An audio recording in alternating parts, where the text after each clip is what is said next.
A spike in overdoses, an alert in downtown Nashville. The crisis that is growing on Music City streets.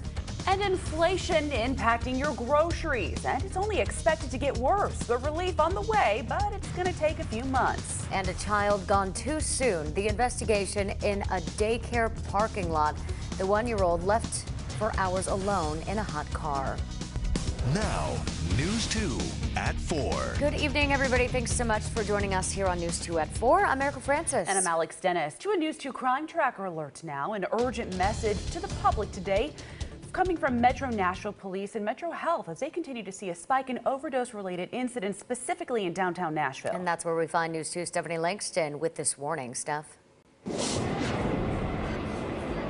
That's right. The agency's warning of the deadly drug fentanyl after a number of recent reports here in downtown Nashville from individuals who overdosed that thought they were using cocaine. So they're alerting the community that fentanyl comes in various forms.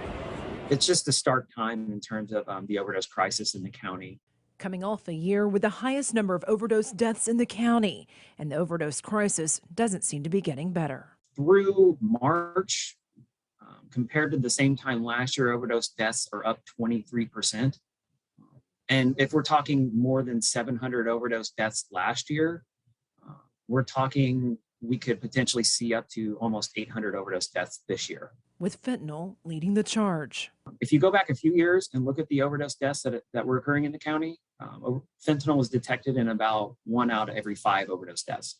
What we're seeing so far this year, it's almost 80% of overdose deaths detect fentanyl.